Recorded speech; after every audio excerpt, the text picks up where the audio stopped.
Gold, trusted gold buyers. మీరు తాకట్టు పెట్టిన బంగారాన్ని విడిపించి ఈ రోజు ఉన్న మార్కెట్ ధరకు కొనబడను.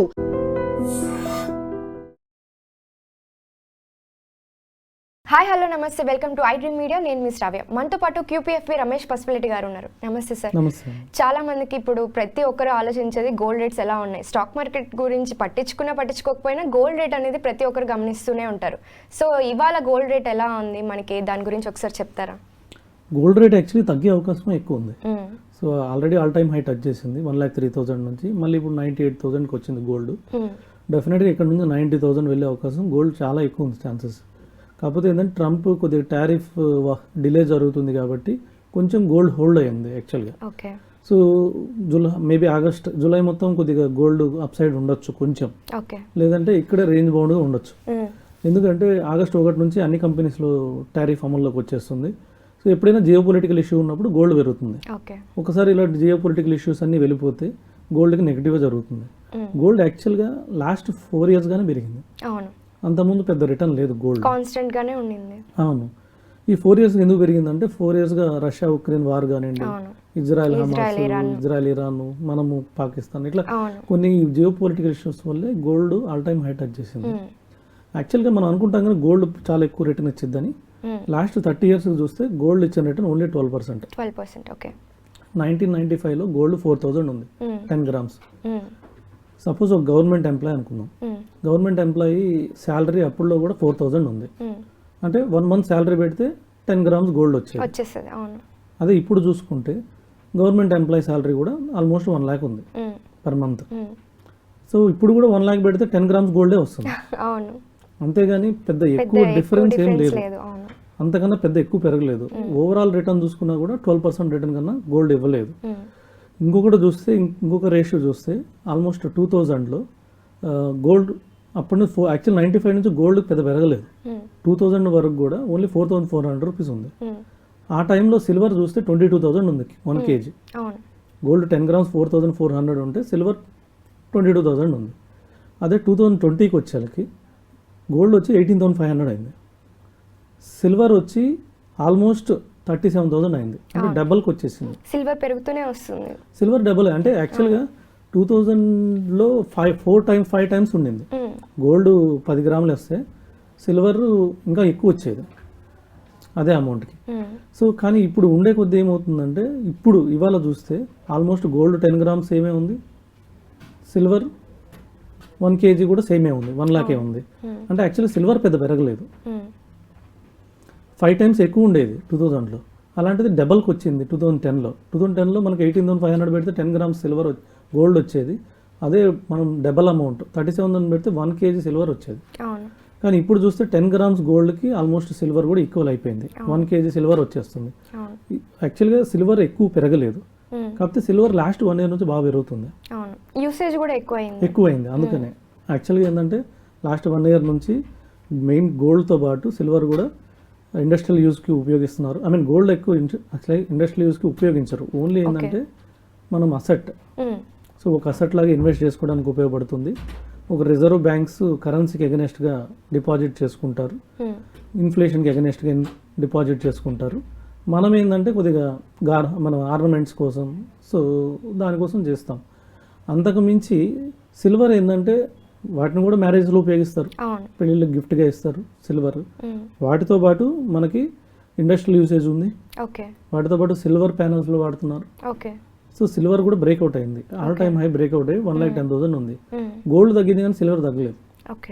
సో నెక్స్ట్ అసెట్ కంపల్సరీగా సిల్వర్ ఉండే అవకాశం ఉంది. అందుకని ఎవరైనా ఇన్వెస్ట్ చేయాలనుకుంటే కొద్దిగా సిల్వర్లో ఇన్వెస్ట్ చేయడం బెటర్ గోల్డ్ కన్నా. గోల్డ్లో ఇన్వెస్ట్ చేయాలనుకుంటే మాత్రం కంపల్సరీగా 90,000 దాకా వచ్చే అవకాశం ఉంది. మనకి సిల్వర్ లో డిజిటల్ ETF లేవు కదా సార్? సిల్వర్లో కూడా ETF ఉన్నాయా? ఓకే, అన్నిట్లో ఉన్నాయి. సిల్వర్ ETF, కాపర్ ETFs ఉంటాయి. అన్ని రకాల ఇన్వెస్ట్మెంట్స్లో ETFs దొరుకుతాయి. డెఫినెట్గా వాటిలో ఇన్వెస్ట్ చేసుకోవడం బెటర్. కొద్దిగా తగ్గే అవకాశం అయితే గోల్డ్లో ఉంది కాబట్టి తొందరపడి బై చేయాల్సిన అవసరం లేదు. ఆగస్ట్ వరకు కొంచెం ఆగండి అంటారు. ఇప్పుడు ఉండే సిచ్యువేషన్స్ బట్టి ఆ టారిఫ్ డీటెయిల్స్ అన్ని తెలిసేంత వరకు కొద్దిగా ఆగండి అనే చెప్తారు. టారిఫ్స్ కానీ ఎక్కువ ఉంటే మళ్ళీ గోల్డ్ పెరిగే అవకాశం కూడా ఉంది. ఓకే, టారిఫ్స్ కానీ కొద్దిగా తక్కువ ఉంటే మాత్రం గోల్డ్ తగ్గే అవకాశం. సో అందుకని అది చూసుకొని టారిఫ్స్ ఎక్కువ పడితే గోల్డ్ కొనుక్కోవచ్చు ఇమీడియట్గా. లేదు కానీ లేదు టారిఫ్స్ తగ్గినాయి అనుకోండి ఇండియా మీద కానీ లేకపోతే పెద్ద కంట్రీస్ మీద కొన్ని రోజులు వెయిట్ చేయడం బెటర్. ఓకే. సో సిచ్యువేషన్స్ని బట్టి మనం డెసిషన్స్ తీసుకుంటే బెటర్ అంటారు. డెఫినెట్గా. యాక్చువల్గా గోల్డ్ మనకి ఎక్కువ రిటర్న్ అయిపోయినా కూడా అంటే 12% అనేది కూడా చాలా మంచి రిటర్న్. సో మన ఇండియాలో లాస్ట్ 30 yearsలో 12% రేట్ ఆఫ్ మనకి ఇంట్రెస్ట్ రేట్ ఆఫ్ రిటర్న్ ఇచ్చిన ఇన్వెస్ట్మెంట్స్ ఏమైనా ఉన్నాయంటే 3 ఉన్నాయి. ఒకటి వచ్చేసి గోల్డ్, తర్వాత నిఫ్టీ కూడా 14% ఇచ్చింది, రియల్ ఎస్టేట్ కూడా ఆల్మోస్ట్ 12% ఇచ్చింది. సో 12% కన్నా ఎక్కువ ఇచ్చినవి ఇవే. ఈ 3 మన పోర్ట్ఫోలియోలో కంపల్సరీగా ఉండాలి. కాబట్టి గోల్డ్ కూడా కంపల్సరీ మన పోర్ట్ఫోలియోలో ఉండాలి. ఒక 10 to 15% చాలు. ఎందుకు ఓన్లీ 10 to 15% అన్నానంటే గోల్డ్ ఏంటంటే 12% కన్నా ఎక్కువ ఇవ్వలేదు. యాక్చువల్గా ఏంటంటే ఇన్ఫ్లేషన్ కన్నా 1% ఇస్తుంది ఎక్కువ. ఇది ట్రాక్ రికార్డు. ఇప్పుడు మనకి ఈక్విటీలో ఉన్న ఆపర్చునిటీస్ గోల్డ్లో ఉండవు. ఈక్విటీలో కానీ రియల్ ఎస్టేట్లో కానీ. ఈక్విటీ ఏమవుతుందంటే మీరు కొన్ని వినుంటారు. యాక్చువల్గా సపోజ్ 1990లో ఎవరైనా విప్రో షేర్ 10,000 రూపాయలు పెట్టుంటే ఇవాళ 700 కోట్లు. ఇవాళ దాని విలువ 700 కోట్లు. అది అట్లా క్విట్ చేయకుండా కంటిన్యూ చేస్తుంటే లేదా దాన్ని అలాగే వదిలేస్తుంటే ఓ 10,000 పెట్టి మర్చిపోయి ఉంటే ఇవాళ 700 కోట్లు. అలాంటిది ఒక ఇన్ఫోసిస్ లాంటి కంపెనీ కూడా 1992లో స్టార్ట్ అయింది. 30 కోట్లతో స్టార్ట్ అయింది కంపెనీ విలువ. ఇవాళ మార్కెట్ క్యాపిటల్ చూస్తే almost 15 lakhs crores Infosys. So 12 lakh crores నుంచి 15 lakhs crores ఉంది. అంత అవకాశం దేంట్లో ఉంటుందంటే ఈక్విటీలోనే ఉంటుంది. అన్నీ పెరుగుతాయని కాదు, ఎందుకంటే మళ్ళీ ఇందులో రిస్క్ కూడా ఉంటాయి. చాలా కంపెనీలు జీరో కూడా అయిపోయాయి. కాకపోతే మనకి యావరేజ్ రిటర్న్ కూడా 14 to 15% రిటర్న్ ఇచ్చింది. మనం దాన్ని ఎలా చూసుకోవాలి సార్? అంటే ఎప్పుడు పెరుగుతుంది ఎప్పుడు తగ్గుతుంది అని తెలియదు. ఒక కామన్ మ్యాన్ చూసుకోవాలి అని అంటే పెరుగుతుంది తగ్గుతుంది అనేది ఎలా క్యాలిక్యులేట్ చేసుకోవాలంటారు? ఈక్విటీ గురించి క్యాలిక్యులేట్ చేసుకోవాలంటే దానికి ఫండమెంటల్ అనాలిసిస్ అని చెప్పేసి, సో కంపెనీ యొక్క గ్రోత్, మార్కెట్ క్యాపిటల్ ఎలా ఉంది ఫస్ట్, అసలు కంపెనీ ఏ థీమ్లో ఉంది, వాళ్ళ బిజినెస్ ఏంటి, వాళ్ళ బిజినెస్ మంచి బిజినెస్. ఇప్పుడు సపోజ్ కొన్ని ఫాస్ట్ గ్రోయింగ్ కంపెనీస్ ఉన్నాయి లైక్ జెప్టో కానివ్వండి. సో ఇలాంటి కంపెనీ, రిలయన్స్ కొద్దిగా స్లో అయిపోయింది, అంటే బాగా పెరిగిపోయింది. ఆల్రెడీ 20 లక్షల కోట్ల కంపెనీ అయిపోయింది కాబట్టి స్లోగా పెరుగుతుంది. ఫాస్ట్ గ్రోయింగ్ కంపెనీస్ అంటారు, లైక్ ఇప్పుడు జొమాటో కానివ్వండి, ఇవన్నీ ఫాస్ట్ గ్రోయింగ్, చాలా ఫాస్ట్గా పెరుగుతున్నాయి. వీటిలో మనం ఏది ఫాస్ట్గా ఎగ్జిస్ట్ అవుతుంది, ఒక 10 years తర్వాత ఈ బిజినెస్ ఉంటుందా లేదా. సో ఇలాంటివి మనం ముందే జాగ్రత్తలు తీసుకొని, తర్వాత దాని మేనేజ్మెంట్ ఎలాంటిది, బ్యాలెన్స్ షీట్ ఎలా ఉంది, తర్వాత ఇవన్నీ మనం క్యాలిక్యులేట్ చేసుకొని ఈపీఎస్ అంటే ఎర్నింగ్ పర్ షేర్ అంటారు, పిఈ రేషియోస్ ఇవన్నీ చూసుకొని మనకి దాని మీద నమ్మకం ఉండాలి ఫస్ట్. అంటే ఈ కంపెనీ నెక్స్ట్ 10 ఏళ్ళు ఉంటుంది, 20 ఏళ్ళు ఉంటుంది, ఈ బిజినెస్ ఎగ్జిస్ట్ అవుతుంది, అలాంటి దాంట్లో చూసుకొని మనం ఇన్వెస్ట్ చేయాలి. మధ్యలో ఏమైనా ప్రాబ్లం అయితే మళ్ళీ ఎగ్జిట్ అయిపోవాలి. మళ్ళీ దానికోసం ఎప్పటికప్పుడు చూసుకుంటూ ఉండాలి. క్వార్టర్లీ ఒకసారి రిజల్ట్స్ వస్తాయి, ఆ రిజల్ట్స్ బాగాలేకపోతే ఆ షేర్లోంచి మనం బయటకు ఎగ్జిట్ కావాలి, మళ్ళీ బాగున్నప్పుడు ఎంటర్ కావచ్చు. ఇలాంటి కొన్ని జాగ్రత్తలు తీసుకోవాలి. లేదంటే మనకి ఇవన్నీ తెలియకపోతే హ్యాపీగా మ్యూచువల్ ఫండ్కి వెళ్ళిపోవచ్చు. మ్యూచువల్ ఫండ్ మేనేజర్ ఇదే చేస్తారు, కంపెనీని ఫండమెంటల్ అనాలిసిస్ చేస్తారు, టెక్నికల్ అనాలిసిస్, చార్ట్స్ ప్రకారం కూడా మూవింగ్ యావరేజ్ పైన ఉంటే బై చేస్తారు, డౌన్ ఉంటే తీసేస్తారు.